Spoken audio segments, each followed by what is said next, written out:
Welcome to Mythic Mundi. In the tapestry of world literature, heroes are often defined by their strength, their virtue, or their noble quests. But what if a culture's most enduring hero was something far more complex? What if he was a master strategist, a charismatic lover, a powerful sorcerer, and a convicted outlaw, all rolled into one? Today, we journey to the heart of Thailand to explore one of the most complex and fascinating figures in Southeast Asian lore, Khun Phaen. He is not a historical king or a mythological god. He is the protagonist of a sprawling 19th century epic poem called Sepha Khun Phaen. Yet his influence transcends the page. He is the origin of powerful talismans, the archetype for the charming bad boy, and a symbol of profound magical prowess. But to understand Khun Phaen, we must look past the simple labels of hero or villain. We must explore him as the user requested, as a representation of the magical warrior, a master of infiltration, supernatural arts, and superior strategy. This is the story of Thailand's Sorcerer-General. The story of Khun Phaen is, at its core, a dramatic love triangle set against the backdrop of the Ayutthaya kingdom. It involves three childhood friends: Khun Chang, depicted as wealthy but physically unattractive and scheming; Nang Pim Pilarai, later known as Kuman Thong, a woman of heartbreaking beauty; and our protagonist, then known as Plai Keo, the boy who would become Khun Phaen. Plai Keo was born into nobility, the son of a high-ranking soldier. But his idyllic childhood was cut short. His father fell out of favor with the king and was executed, forcing his mother to flee with him to the countryside. This early loss and displacement instilled in him a resilience and a resourcefulness that would define his entire life. He didn't just train with a sword. Recognizing that the world was dangerous and complex, he sought a different kind of power. He entered a monastery as a young novice, or nen. But he wasn't just there to study scriptures. He excelled, becoming Nen Keo, or the Crystal Novice, and he dove deep into subjects that others overlooked: ancient texts on military strategy, astrology, and most importantly, Saiyasat, the traditional Thai occult or magical arts. This wasn't the flashy magic of fantasy novels. This was practical, esoteric knowledge. He learned incantations to make himself invulnerable, spells to command the natural world, and rituals to influence the minds of others. He was, in essence, becoming a scholar of the supernatural, merging the mind of a general with the abilities of a sorcerer. His first and most famous supernatural attribute was his Maha Saneh, or great charm. This is a key concept to understanding Khun Phaen. It wasn't just that he was handsome. The epic describes him as possessing an almost supernatural aura of attraction. This charm was a powerful tool, allowing him to win allies, diffuse tense situations, and, of course, attract the devotion of many women. His primary love, Kuman Thong, was bound to him through this deep connection. But his life was one of constant motion. Duty called. As a young man, he was called to lead an army on a military campaign. He left, promising to return. It was this campaign that earned him his new title. After securing a decisive victory, the king of Ayutthaya bestowed upon him the title Khun Phaen, Phaen meaning to vanquish or conquer. But while he was away winning glory, his life back home was being rewritten. His rival, Khun Chang, spread rumors that Khun Phaen had perished in the war. Through a combination of deception and political pressure, Khun Chang managed to take Kuman Thong as his own wife. When Khun Phaen returned, he was a celebrated hero, but the man who had everything had just lost the one thing he valued most. This singular event, this betrayal, becomes the engine for the entire epic. It lights a fire in Khun Phaen, pushing his strategic mind and his magical abilities to their absolute limit. His focus shifted from being a loyal soldier of the king to a man driven by a personal quest. A quest that would force him to bend the very rules of the natural and supernatural world. The golden boy was gone. In his place stood a man tested by loss, armed with forbidden knowledge and possessing a singular, obsessive focus. The stage was set for a conflict that would echo for centuries.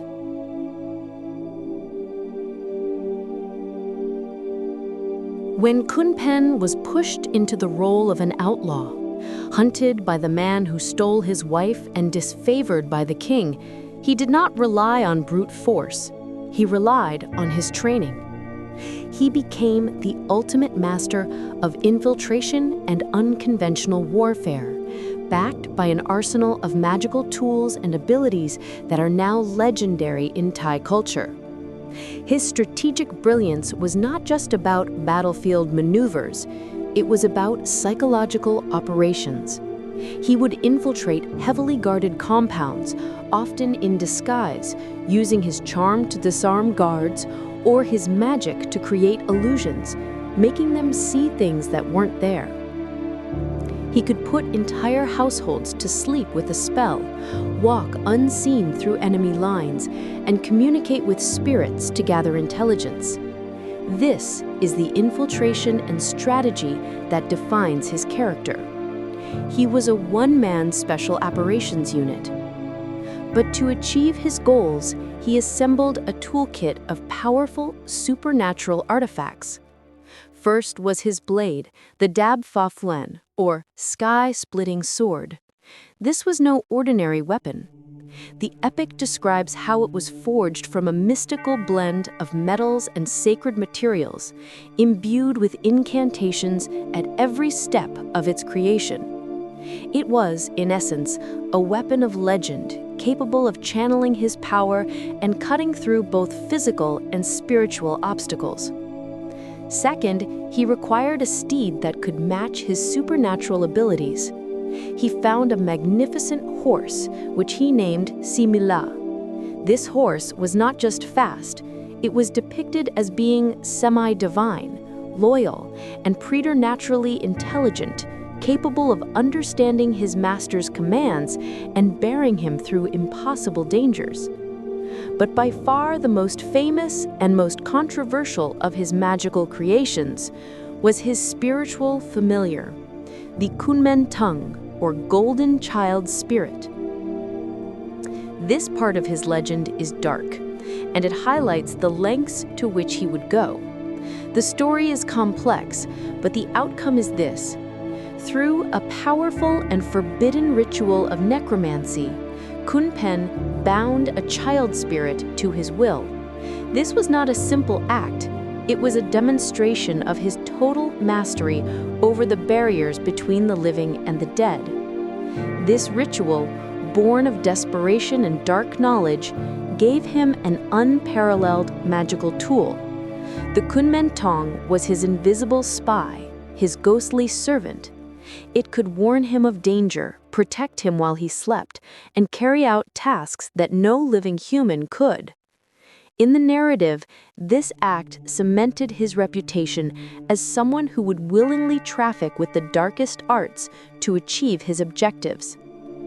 This trinity of power, the Dab Fa Fuen sword, the Si Mla horse, and the Kuman Thong spirit, completed his transformation. He was no longer just a man. He was a walking arsenal. His body itself was a weapon. He was a master of Kongkrapan Chatri, a form of protective magic that, when invoked, was said to make his skin impenetrable to blades and projectiles. This is why he could walk into battles with an assurance that bordered on arrogance. He combined this invulnerability with his other spells. He could transform leaves into insects to create diversions, call upon the spirits of the forest to guide him, and project his voice over great distances. This combination of skills made him an impossible opponent for Khun Chang.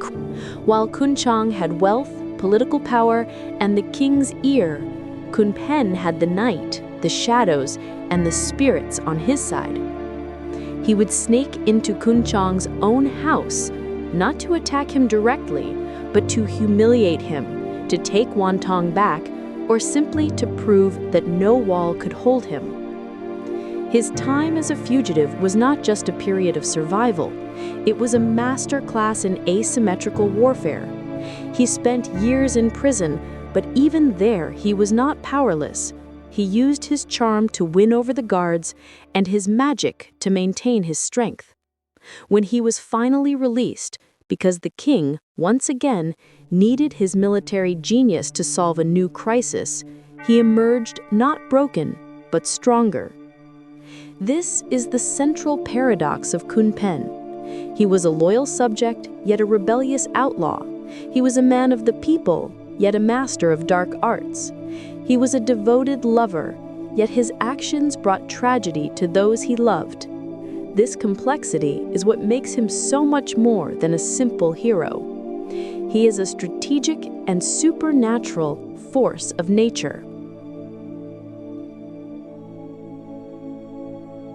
The epic of Khun Phaen does not have a simple, happy ending. It is a tragedy in the classic sense. His life was a whirlwind of love, war, and magic, but this whirlwind left deep scars on everyone it touched. His son, Plaingam, inherited his father's strategic mind and magical talents, and eventually played a key role in the story's climax. But the most tragic fate was reserved for Kuman Thong, the woman at the center of the conflict. After decades of being pulled between Khun Phaen and Khun Chang, her life ended in heartbreak. The story's climax sees the king of Ayutthaya, frustrated by the chaos, demand she make a final choice. Her inability to choose, or perhaps her loyalty to both, culminates in a tragic royal judgment that seals her fate. It is a devastating conclusion that underscores the destructive nature of the obsessive rivalry that Khun Phaen, in part, perpetuated. Khun Phaen himself lives on, but as a flawed, complex, and deeply human character. He achieves victory, but at an incredible personal cost. And this is precisely why he endures. He is not a perfect, sterile hero. He is a mirror of human desire, ambition, and moral compromise. But the story of Khun Phaen did not end with the final cage of the epic. In Thailand, his legacy is alive, and it has evolved in ways the original storytellers could never have imagined. The most tangible legacy is the Prahun Phaen amulet. This is a class of Buddhist votive tablet, but it has become inextricably linked with the man from the epic. These amulets are not just religious items, they are believed to bestow the wearer with the two key attributes of Khun Phaen, Maha Saneh, the great charm, to make one attractive and persuasive, and Kongkrapan Chatri, the invulnerability to protect from harm. Millions of people, from businessmen to soldiers, wear these amulets today. They are seeking to channel the very essence of Khun Phaen's perceived power, his charisma to close a deal, his invincibility to survive a dangerous situation. He has transcended from a literary character to a spiritual patron. His name has also entered the Thai language as an archetype. To be called a Khun Phaen today is a complex compliment. It means you are a charmer, a smooth talker, a Casanova or Don Juan figure, someone irresistibly attractive, but perhaps a little dangerous. And of course, his story is constantly retold. It has been adapted into countless television dramas, films, and cartoons. Each generation reinterprets the story, sometimes focusing on the romance, sometimes on the action, but always returning to the central, magnetic figure of the magical warrior.